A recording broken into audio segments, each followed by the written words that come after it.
Se você toma aspirina todos os dias, achando que está protegendo o teu coração, assiste esse vídeo com muita atenção. O estudo recente acaba de virar a cardiologia de cabeça para baixo. Uma nova descoberta mostrou que pode existir uma opção mais eficaz, mais segura e com menos risco de sangramento do que o famoso AS. Aspirina infantil, que milhões de brasileiros tomam todo santo dia.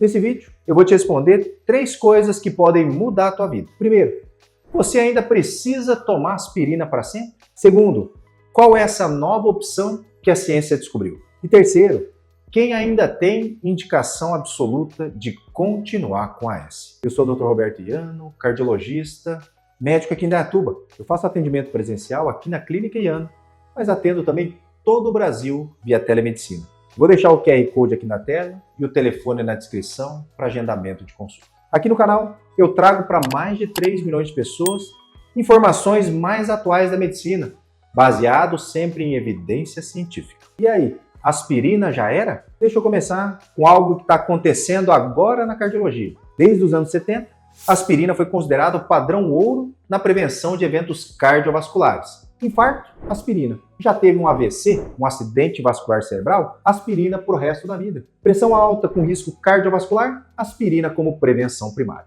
Esse medicamento se consolidou de tal forma que tornou praticamente universal e acabou sendo recomendado para milhões de pessoas no mundo todo. A história do AS na cardiologia é bem interessante. Tudo começou nos anos 70 e 80, que mostravam que a aspirina reduzia significativamente o risco de recorrência de infarto em pacientes que já tinham tido um episódio. Depois vieram as recomendações para prevenção primária, ou seja, para pessoas que nunca tiveram infarto, mas tinham ali alguns fatores de risco. Esse medicamento tornou-se tão emblemático que para muitas pessoas, tomar uma aspirina todo santo dia era sinônimo de estar cuidando do coração. Farmácias vendiam milhões de comprimidos anualmente. Avós recomendavam para os netos. Era praticamente um ritual de autocuidado. Porém, recentemente, no Congresso Europeu de Cardiologia de 2025, o maior encontro de cardiologistas do planeta, foi apresentada uma meta-análise que está mudando a forma como entendemos a prevenção cardiovascular. Uma meta-análise, para quem não está familiarizado, não é um estudo comum, é uma análise sistemática que reúne os resultados de múltiplos estudos controlados, combinando dados de dezenas de milhares de pacientes para chegar numa conclusão aí muito mais robusta. Muito mais confiável, inclusive. E qual foi a conclusão dessa mega análise? O clopidogrel foi superior à aspirina na prevenção de infarto e acidente vascular cerebral. Mas o que realmente chamou a atenção, e isso sim é importante, é que essa superioridade vem acompanhada ainda de um perfil de segurança melhor. Ou seja, menos eventos de sangramento. Isso não é apenas uma melhoria, é uma transformação na forma como pensamos na saúde do seu coração. Você aí, você toma essa? Já ouviu falar no clopidogrel? Deixa aqui nos comentários que eu quero saber. O que é o clopidogrel? Vamos falar um pouco do clopidogrel? Será que ele é bom mesmo para proteger o teu coração? O clopidogrel não é novidade no mercado. Muitos de vocês já o conhecem, especialmente se você já teve um infarto ou se você já teve que colocar um stent. É um medicamento acessível, disponível em praticamente todos os países. Assim como a aspirina, o clopidogrel atua no sistema de coagulação e impede que as plaquetas se agreguem e formem ali os trombos. Só que ele atua de um mecanismo um pouco diferente ali do AS. Enquanto a aspirina bloqueia a síntese do tromboxano A2, ali de forma irreversível, o clopidogrel é um antagonista do receptor P2Y12 das plaquetas. Essa diferença de mecanismo pode explicar a tua eficácia superior e um perfil de segurança melhor, principalmente em relação aqui ao trato gastrointestinal. O que essa meta-análise do ESC de 2025 demonstrou é que pacientes em uso do clopidogrel apresentaram uma redução mais significativa na incidência de infarto recorrente e de acidente vascular cerebral isquêmico. Isso quando foi comparado ali aos que usaram aspirina. E contrariamente ao que podia se esperar, a incidência de eventos hemorrágicos foi menor no grupo do clopidogrel, não maior. Deixa eu te explicar por que isso é importante. A aspirina, apesar dos seus benefícios que a gente já sabe, tem um efeito colateral bem conhecido, lesão ali da mucosa gastrointestinal. Muitos pacientes que tomam aspirina cronicamente desenvolvem gastrite, úlceras pépticas e até sangramentos gastrointestinais graves. Alguns precisam, inclusive, de medicações adicionais, como omeprazol, pantoprazol, para tentar conter esses efeitos gastrointestinais. Isso pode adicionar custo, complexidade ao regime de medicações e ainda assim não elimina completamente o risco. O clopidogrel tem um mecanismo de ação diferente. e não está associado, então, a esse mesmo risco de lesão gastrointestinal. O efeito colateral tende a ser um pouco mais brando. Não quer dizer que nunca haja sangramento. Qualquer antiagregante plaquetário tem risco de sangramento, mas a incidência é menor. Então, se você tem história de úlcera, gastrite ou simplesmente intolerância gastrointestinal à aspirina, o clopidogrel pode sim ser uma opção para minimizar os efeitos colaterais no estômago. Quem tem indicação de usar aspirina atualmente? O AS é claramente indicado na prevenção secundária. Se você já sofreu um infarto agudo do miocárdio, a antiagregação plaquetária é absolutamente essencial. Pode ser aspirina, pode ser clopidogrel, ou até uma combinação de ambos em determinadas situações. Mas alguma forma de antiagregação é mandatória. Se você infartou e não usa nenhum remédio ali para afinar o sangue, provavelmente alguma coisa está errada.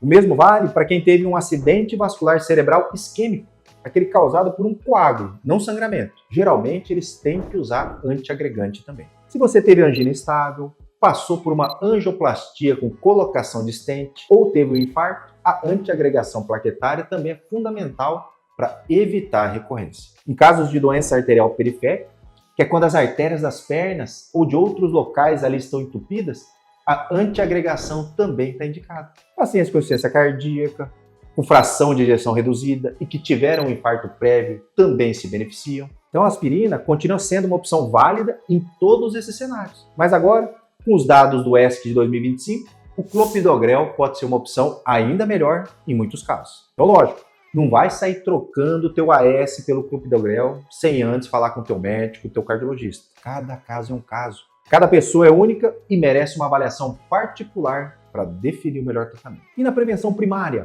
devo usar?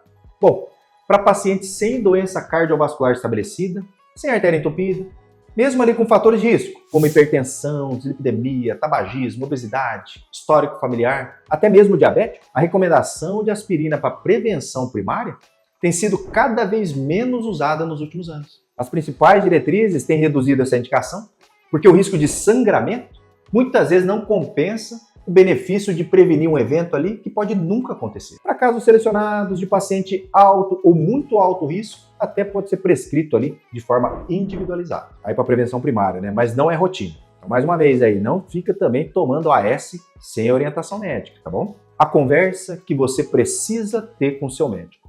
Se você está tomando aspirina há muito tempo e está bem, sem azia, sem queimação, sem desconforto no estômago, sem sangramento, ótimo.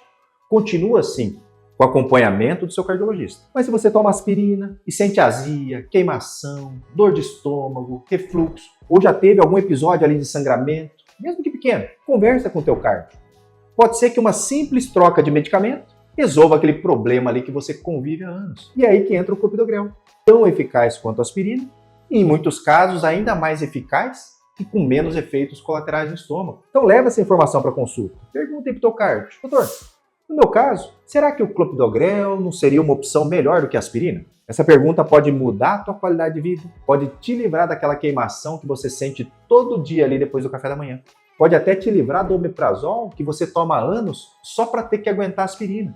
E o mais importante, pode te proteger melhor contra um infarto e um AVC. Agora atenção, pessoal, isso aqui é fundamental. Não pare a aspirina por conta própria. Não troque o remédio sozinho. Não siga conselho de vizinho, do amigo, ou um vídeo aí de internet que você viu. Quem decide a troca do medicamento é o teu médico, avaliando o teu caso, teu histórico, os seus exames, o teu risco cardiovascular. Então pergunta, conversa, tira todas as suas dúvidas com quem te acompanha. O omeprazol pode estar te sabotando. Muita gente que toma aspirina ou clopidogrel toma junto o omeprazol, aquele famoso protetor de estômago. Faz sentido, né? A aspirina ataca o estômago, o omeprazol protege. Só que tem um problema sério e que quase ninguém te conta. O clopidogrel chega no teu corpo desligado. Ele precisa passar pelo fígado para ser ativado e para funcionar. Quem faz essa ativação é uma enzima do fígado. O problema é que o omeprazol usa exatamente essa mesma enzima. Resultado? O omeprazol ocupa a enzima e o clopidogrel não consegue ser ativado direito. Estudos mostram que essa interação reduz a eficácia do clopidogrel em até 50%, pessoal. 50%. Aí você toma remédio achando que está protegendo contra um infarto, um AVC, mas a tua proteção caiu pela metade. É como se você estivesse tomando aí meio comprimido sem saber. Então você não deve misturar o omeprazol com o clopidogrel. Já o pantoprazol, por exemplo, interfere muito menos. Por isso, se o seu cardiologista for trocar a tua aspirina por clopidogrel e você toma omeprazol, ele tem que saber disso. Fala aí para ele que você está tomando omeprazol. Porque o omeprazol muita gente toma aí por conta própria, sem avisar o médico, acha que pode tomar à vontade, e é aí que mora o perigo. Não faça nenhuma troca por conta própria. Mais uma vez, uma coisa que precisa ficar clara, você não pode trocar o teu medicamento sozinho. Mesmo com essa nova informação, mesmo se seu amigo trocou e ficou melhor, cada caso é um caso. Fala aí com o seu cardiologista. Ele conhece o teu histórico, os seus remédios, os seus problemas. Ela, então, é a pessoa certa para tomar essa decisão. Faz nada aí de orelhada. Isso pode ser perigoso demais. Tem uma conversa aberta aí com o teu médico. Médico bom gosta do paciente bem informado. Então fala com ele. E se esse vídeo te ajudou, deixa o like, se inscreve no canal e compartilha com alguém que toma aspirina aí todos os dias. Eu vou ficando por aqui. O recado de hoje é esse. Um grande abraço e até a próxima.